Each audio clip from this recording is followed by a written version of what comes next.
Okay, so hello there and welcome to the show.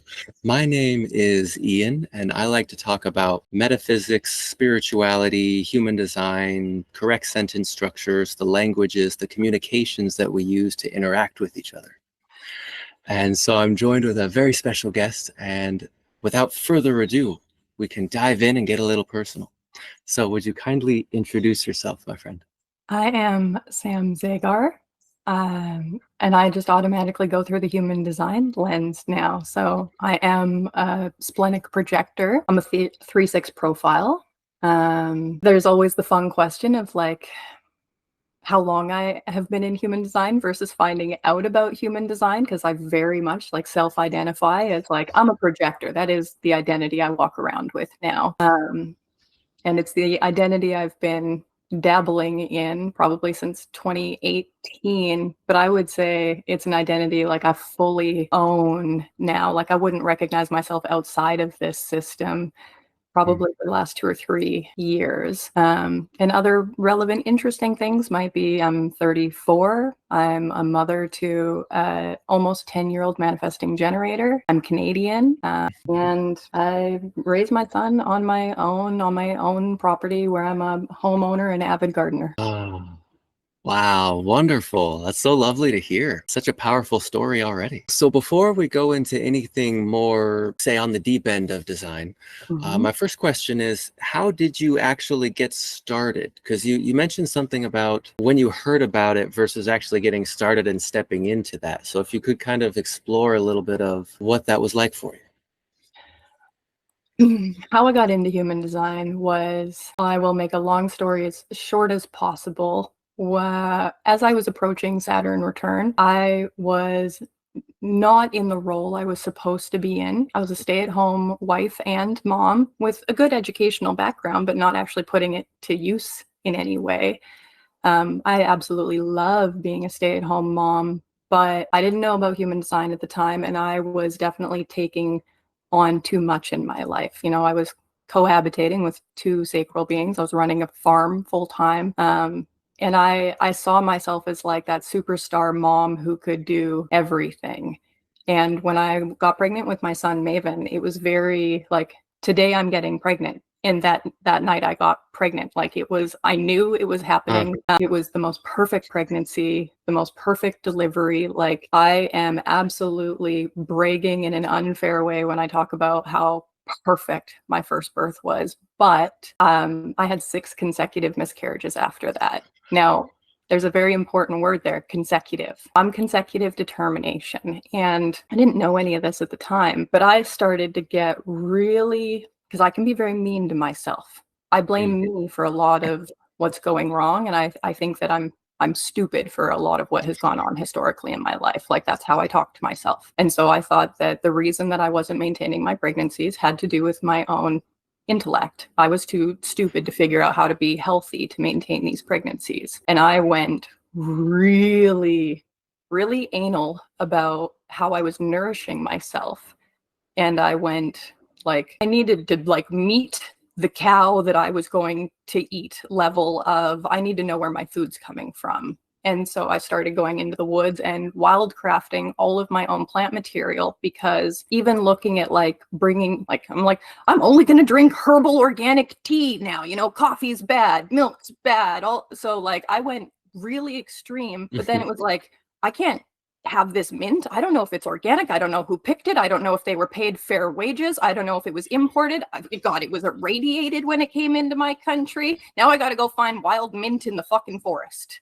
So I did. And I started a company called Mountain Medicine Holistics, which was a wildcrafted herbal company entirely on my own labor. What's fascinating is that there's the story that's wrong and the story that's right at the same time. The story that's wrong is you're too stupid to have a baby.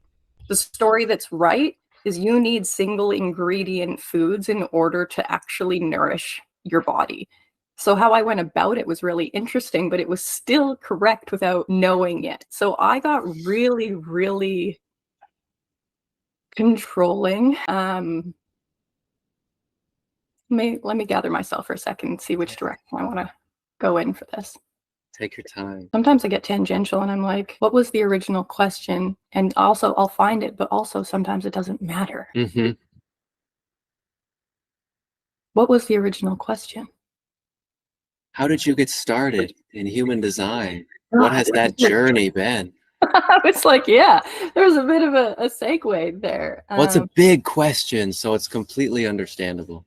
It is a big question. A lot of things started to fall apart in my life because I had built, well, in many ways I'd built on sand, but that sand was being a sixth line that hadn't hit Saturn return yet. I built a whole life without real awareness of who I was, what I needed, what was actually healthy for me. And so when I told my ex-husband that I wanted to separate, I needed to go find a job. And even though I have quite a few years of university education, it wasn't anything that was going to get me a good paying job right away. Like I was applying for jobs as a hostess at a cafe down the street. And like literally where I live, that's what they think I'm qualified for. I think it's really important for people to hear stuff like that. When I go play in the regular world, I'm not qualified or hireable for shit. But alone, living my life correctly in my right environment, I was six figures in a year, right? Like it, and it wasn't a plan. Like I'm consistently shocked if this stuff happens for me. Do without doing, the doing gets done. But Uh-huh. my first job that I found that was going to pay me a reasonable wage was trimming weed. And it was $25 an hour cash at the end of every shift. And I'm a chronic weed smoker. I have been for a very long time. You know, I grow Same. it every year. And so I was trimming weed. And considering part of my concern was, you know, I used to think I'm too stupid to get a lot of things. I tried to learn a lot. So whenever there was, you know, the quietness at work, put your head down, put your headphones on, and try and keep yourself smart while you're doing a real dumb job, honestly. Mm.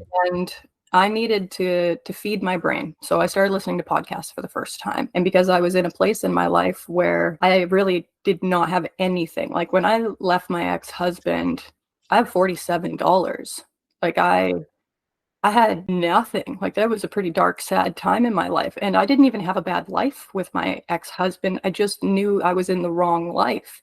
So it broke me to leave that life and to go to a life that wasn't even necessarily any better for a while. With just this knowing of like, I'm going somewhere, I don't know where. I just got to take that next step. And that next step has to be the one that feels right according to this thing that I don't understand. But like there's an internal, like, right or wrongness for me, and I got to double down on this thing because I keep having other people tell me where to go and it keeps not working.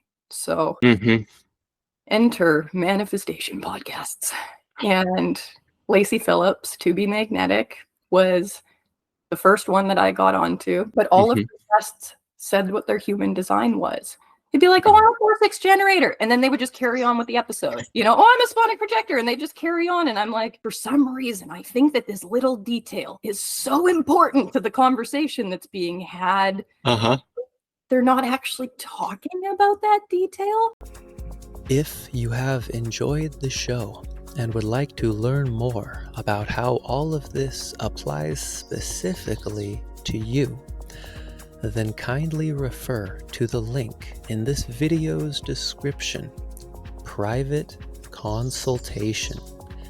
Here, we can dive into all of the details together in a recorded call. May your signature vibration of satisfaction, success, peace, and surprise find you in a good way.